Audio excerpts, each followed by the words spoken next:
You're listening to ADHD Support Talk. ADHD Support Talk is brought to you by addclasses.com. Visit www.addclasses.com and sign up for helpful online events today. Well, hello and welcome back to ADHD Support Talk. I am your co-host, Lynne Edris, and I am a productivity and ADHD coach. So I help overwhelmed professionals take control of their time and accomplish what they intend more easily so that they can fulfill their potential and have more time and energy for the things that really matter most to them. So guys, I am a woman with ADHD myself, so I've been there, I've done that. I've been where so many of you may be right now in that constant state of overwhelm and chaos and underperformance. And I've learned to live well with my ADHD so that I've lived a life of more success and fulfillment that I really once thought was possible for me. And that's what I want for every single one of you. And I do believe that that is what's possible for you. You can learn more about me, what I do, and the programs and services I offer at www.coachingadvantages.com. So today I want to talk about gratitude in a little bit of a different way. Gratitude and ADHD, and one important thing that I want you to remember about gratitude and make sure that you incorporate in your life. So we hear a lot about gratitude. Gratitude and ADHD, we don't hear enough about, but it is really important. And when I'm talking about gratitude, I'm talking about simply the appreciation of something, right? The appreciation of what's valuable and meaningful to you, okay? It's just a state of thankfulness and appreciation. But what we know about gratitude, when we intentionally are grateful, when we intentionally practice appreciation, it does all kinds of amazing stuff within our brains and within our bodies. It boosts the brain chemicals dopamine and serotonin. Those are the neurotransmitters that improve your mood immediately, give you feelings of pleasure, happiness, and well-being. There is a lot of research over the years and over recent years, especially, that have shown many benefits of intentional practices of gratitude. Just a few of the most well-known benefits are those that are related to your mood and your emotional state and your mind, right? It reduces stress, it reduces anxiety, it makes us feel happier. Some studies, participants show an increase of more than 10% in the feelings of happiness that they report. 10% increase in feelings of happiness is a lot, right?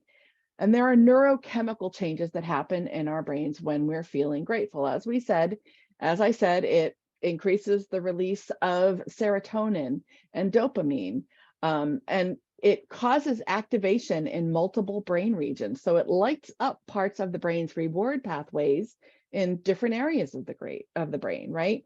So it really enhances our positive emotions and keeps negative emotions, things like envy or comparison, at bay, and it makes us more resilient over time.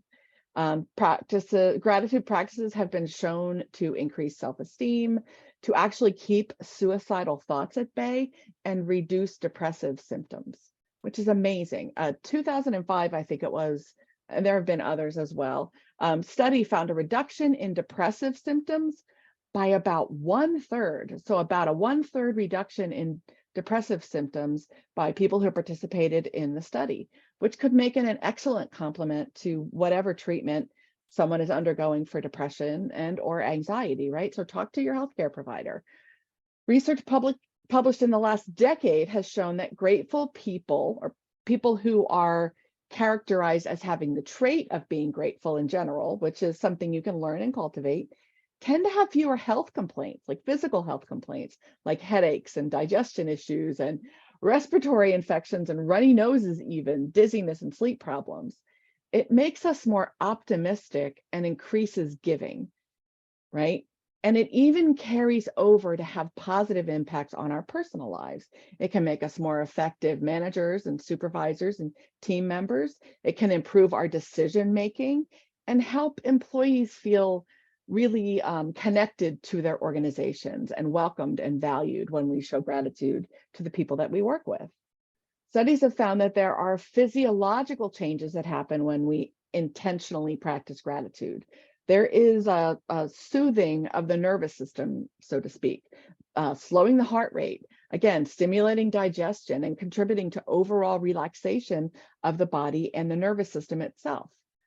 A recent study of gratitude actually found that expressing gratitude to our significant others, the people we care most about, actually results in improved quality in the relationship, improved communications, and improved feelings of satisfaction. And that is something I definitely vouch for. That's one of my most important ways that I practice gratitude, is being intentionally grateful each day for something about my husband. Even when he's driving me crazy. Hopefully he's not listening to this. Always looking for something for which I can be grateful for him or about him. Researchers have shown that when we practice appreciation and gratitude, our bodies release the hormone oxytocin. Oxytocin is a hormone that expands blood vessels, it reduces blood pressure, it protects your heart. It also makes you feel connection.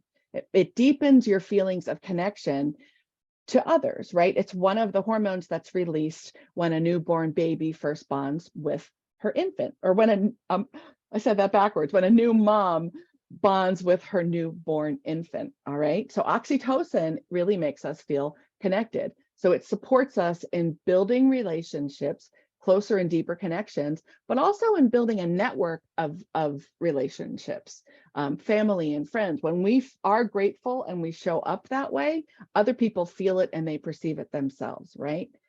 So there are lots of physical benefits that have been found in studies of people who practice gratitude regularly. Again, reduce blood pressure, improve sleep quality.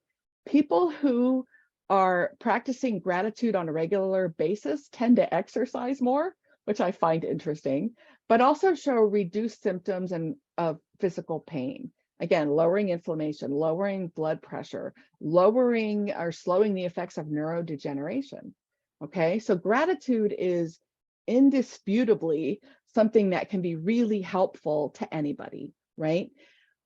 But it's a little bit confusing, and for some of us, it can feel a little bit daunting, okay? But when I'm talking about a gratitude practice, that simply means anything that you're doing that is conscious and any kind of like tangible activity that is intentionally focused on appreciation, thankfulness, and gratitude, okay? Much of the research on gratitude talks about gratitude and journaling.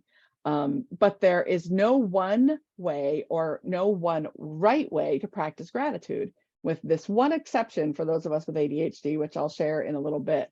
I'll come back to that after I share some strategies. If journaling is something that is hard for you, there are alternatives, right? Gratitude journaling is very popular.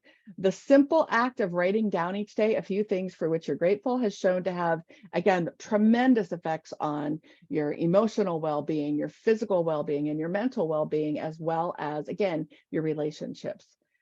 Gratitude journaling is not easy for everyone, especially for some of us with ADHD, right? So years and years ago, I always tell my clients this when we're talking about gratitude, which we do, and I'll come back to more of that in a moment. But I knew I needed to do something to shift my perspective and my thinking. So I tried for many weeks to institute a bedtime gratitude journaling practice.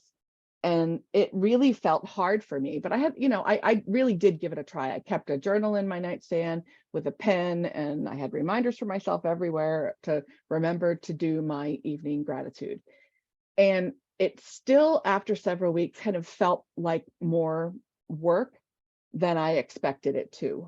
So I shifted that, right? But what I did notice was that it got easier and easier and easier over time. So if a gratitude journal feels more like work to you or is a hard habit for you to form, there are so many other things that you can do. You're really limited only by your imagination.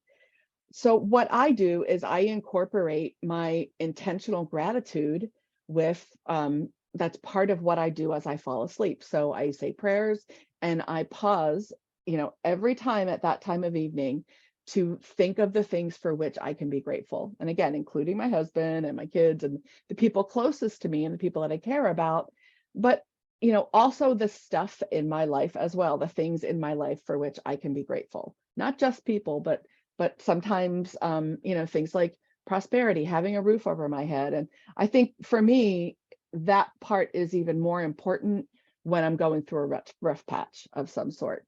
So pausing every day at a certain time to think of, to write, or to say out loud a few things for which you're grateful, right? Incorporating something for what I'm saying this grammatically incorrectly, so excuse me. Incorporating something for which you are grateful during mealtime, in the form of grace, in the form of prayers, or just in the form of a practice, right? So whether you eat alone or you eat with family members, eating with other people, it's a nice exercise for bonding. It's a nice, everyone to share something that they're grateful for really starts to shift your thinking and shift the focus toward that connection during mealtime. But it's absolutely something to consider doing even if you eat alone, right?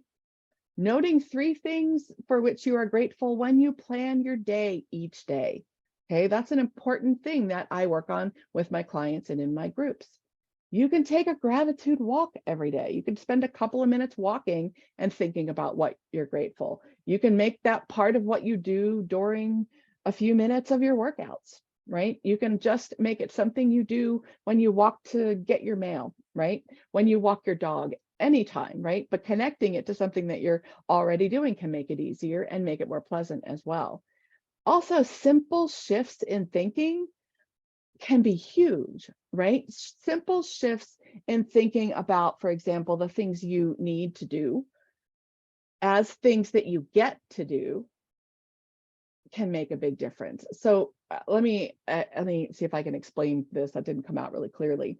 So thinking instead of, I get to exercise after work, I get to plan for a successful day every afternoon, I get to pick up my kids from school, right? And not just really kind of giving that lip service, but thinking about why you're grateful that you get to pick up your kids from school, right? My kids are a little bit older. Right now, as I'm recording this, it's Thanksgiving week, hence the gratitude topic here in the US. But my daughter, who has moved out, graduated college and moved out on her own a few months ago, is home for the holiday. So those days when I got to pick her up from school really were something that was valuable. That doesn't last forever, right? So having that little bit of time with them as a captive audience in the car, or, in between activities, or, even during homework time, right? Thinking about what you can appreciate about that and shifting the way you talk about it and the way you think about it can be really huge. And I know that sounds hard and like a little bit of a stretch, but give it a try for some of the things that you're resisting, and it may make a difference for you. Something else you can do that's really simple is focusing on being more intentional with your thank yous, right? Look for opportunities to say thank you to others in a more intentional way, right? Instead of just thanks when somebody holds the door for you, for example, saying thanks so much for grabbing the door. My hands were full. Or, thanks so much for picking that up for me. My knees are killing me, whatever. Taking it a little bit further for the other person also takes it a little bit further for you. It helps have a little bit more impact on your perspective, and it really feels more appreciative to the recipient. So kind of amping up your thank yous and making them more intentional rather than just, that rote sort of reflexive thanks that so many of us are in the good habit of doing, right? But taking it a little bit further and doing it a little bit more deeply. Making a practice of, once, twice, 3 times a week or a month, making sure that you drop a note to someone or you do something kind of tangible to express gratitude for someone. Dropping a note, shooting them a text, shooting them an email or some other kind of message, or making a phone call just to specifically thank them or tell them, something that they've done or something about them for which you're grateful can really be impactful for you, but also for them. So making sure that you have a gratitude, I call it like a reach out on a regular basis. Start small if you need to, right? Some of these things sound like, I'm sure the one more thing, right, to add to your list. But start small and think about what you're already doing and how you can incorporate gratitude into that, right? If you need to, be patient with yourself. If in the beginning it sounds contrived or trite or hollow or shallow, it really is the intentionality over time that makes the difference and helps make that shift. Eventually, it does become easier and easier. And even though I never really kind of caught on to the practice of journaling every night at bedtime for gratitude, it really did make it easier for me to shift toward a bedtime gratitude practice that didn't include actually writing. And it made it feel more authentic, and it really made it easier for me and a more natural, sort of comfortable practice.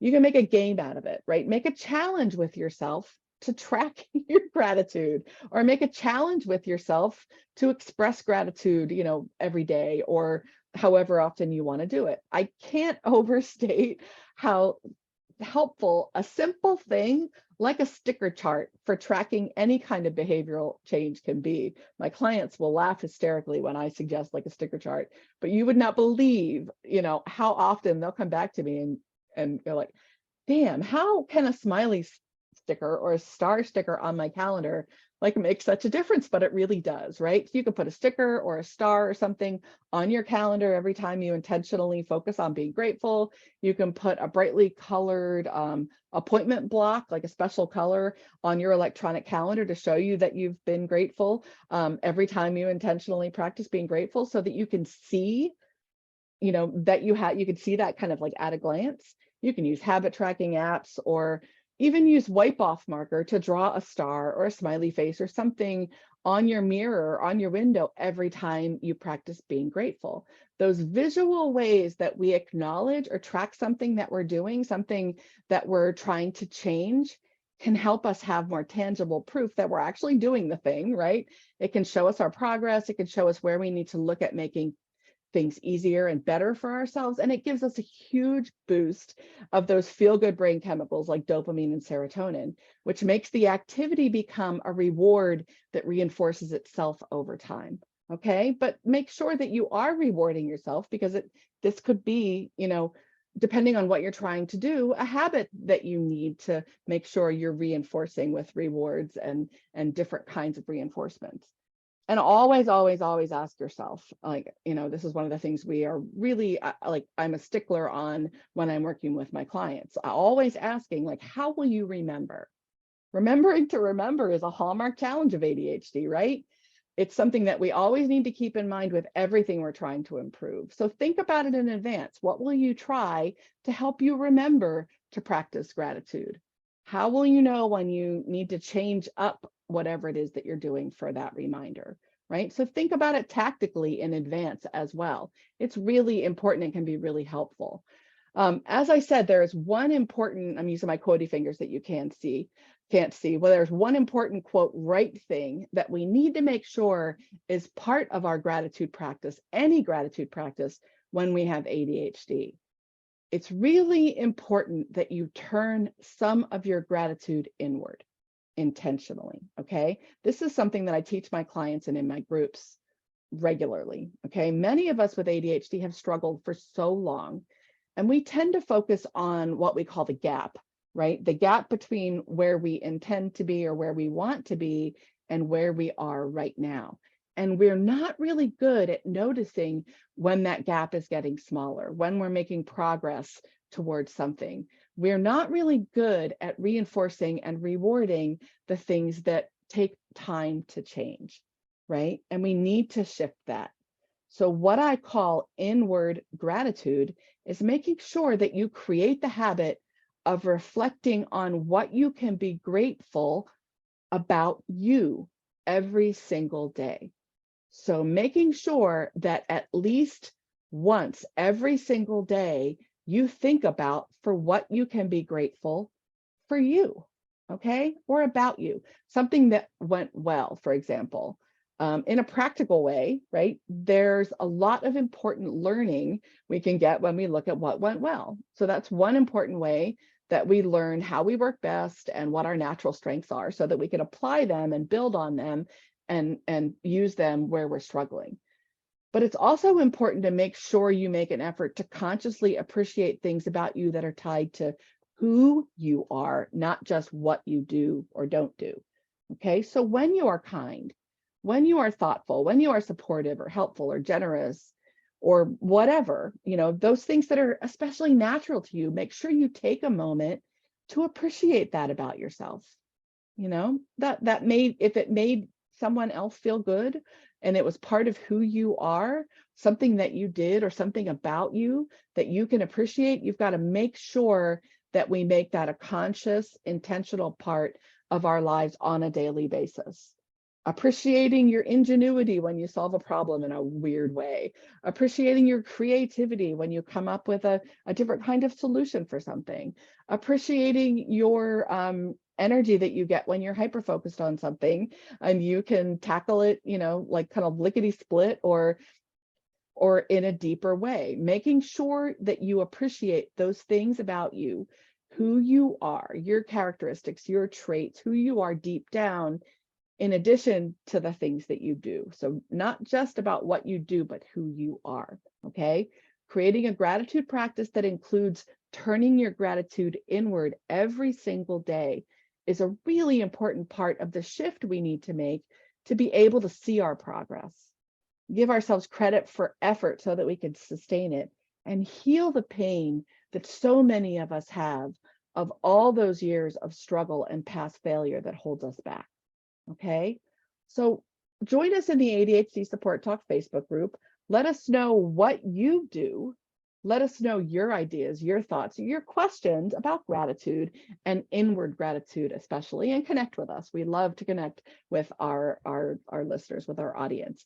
If you found the podcast helpful or enjoy it, we always appreciate if you leave us a 5-star review on iTunes. The more 5-star reviews we can get, the more people can find us and the more people can get the help and the support they need. All right. Thank you so much for listening. I am grateful for each and every one of you. I appreciate you. I appreciate your attention, and I will catch you next time on ADHD Support Talk. Again, this has been Lynne Edris. Thanks for listening.